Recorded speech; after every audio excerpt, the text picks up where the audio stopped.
नमस्कार. आज 30 जानेवारी संध्याकाळचे 6:45 वाजलेत. आज आपण बघूया की 31 जानेवारी रोजीचा हवामान अंदाज. काही जिल्ह्यामध्ये थंडी देखील वाढण्याचा अंदाज आहे, तेव्हा व्हिडिओ संपूर्ण बघा.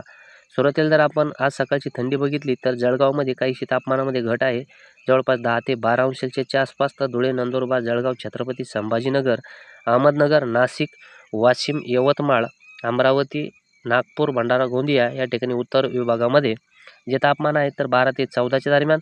तर बाकी राहिलेल्या संपूर्ण विदर्भामध्ये 14 ते 16च्या दरम्यान. मराठवाड्यातील देखील जालना, बीड, परभणी, हिंगोली या ठिकाणी देखील 14 ते 16. तर धाराशिव, लातूर, नांदेड 16 ते 18, सोलापूर, सांगली, सातारा, कोल्हापूर या ठिकाणी देखील 16 ते 18, किनारपट्टी देखील 14 ते 16, 18 ते 20. तर 20हून देखील अधिक तापमान या ठिकाणी नोंदवलं जात आहे. जवळपास संपूर्ण महाराष्ट्रामध्ये थंडी जी आहे तर जवळपास गायब झाल्यासारखी स्थिती आहे. काही तुरळक ठिकाणी थंडीमध्ये चढ-उतार आहे, ज्यामुळे जळगावमध्ये छत्रपती संभाजीनगर, नाशिक असे जे अपवादात्मक ठिकाण आहे तर या ठिकाणी थंडी काहीशी जाणवत आहे.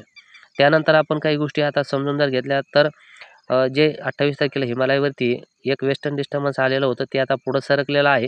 या ठिकाणी आहे ते सध्या, आणि त्यामुळे जे आहे तर देशाच्या उत्तरेकडील विभागामध्ये जवळपास चांगल्यापैकी बाष्प आपल्याला दिसत आहे. मध्य प्रदेश, राजस्थान, गुजरात या ठिकाणी देखील उंचावरील बाष्प आहेत. यामधून कसल्याही प्रकारची पावसाची शक्यता नाही. त्यासोबतच सातारा, सांगली, कोल्हापूर, पुणे, अहमदनगर, नाशिक इकडे जवळपास चंद्रपूर यवतमाळ, बुलढाण्यापर्यंत आणि तिकडे चंद्रपूरपर्यंत देखील उंचावरील बाष्प आपल्याला बघायला मिळत असेल. परंतु पावसाची कसल्याही प्रकारची शक्यता नाही, त्यामुळे शेतकऱ्यांनी काही घाबरण्याचं कारण नाही.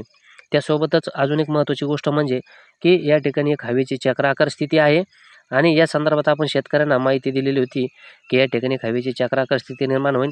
जवळपास ही 3 तारखेच्या आसपास किनारपट्टीच्या आसपास येईल, आणि त्यामुळे काय होईल की मुंबई, ठाणे, पालघर, नाशिक, छत्रपती संभाजीनगर, अहमदनगर, सातारा, सोलापूर, सांगली, कोल्हापूर या ठिकाणी देखील ढगाळ वातावरण होईल. धुळे, नंदुरबार, जळगावपर्यंत देखील ढग पोहोचण्याचा अंदाज आहे. त्यामुळे सकाळी म्हणा किंवा दुपारून देखील ढगाळ वातावरणाची शक्यता आहे. पावसाची शक्यता तर सध्या नाही, फक्त ढगाळ वातावरणच निर्माण होईल.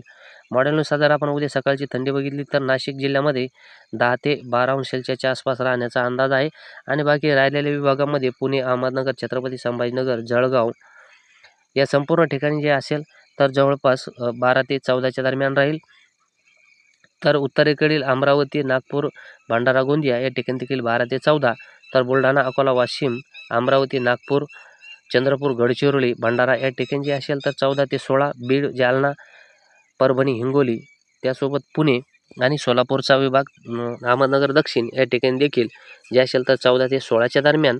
तर दक्षिणेकडे नांदेड, धाराशिव, लातूर, सोलापूर, सातारा, सांगली, कोल्हापूर या ठिकाणी देखील 16 ते 18. तर किनारपट्टी 16 ते 18 ते 14 ते 16च्या दरम्यान राहण्याचा अंदाज आहे.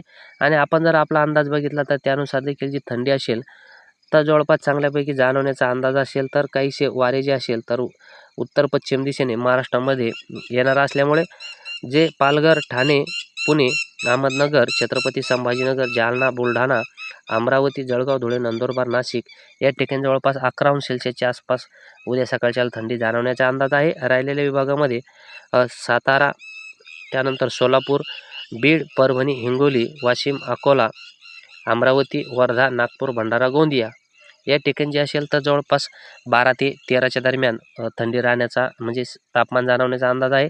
म्हणजे बऱ्यापैकी थंडी उद्या सकाळी जाणवेल.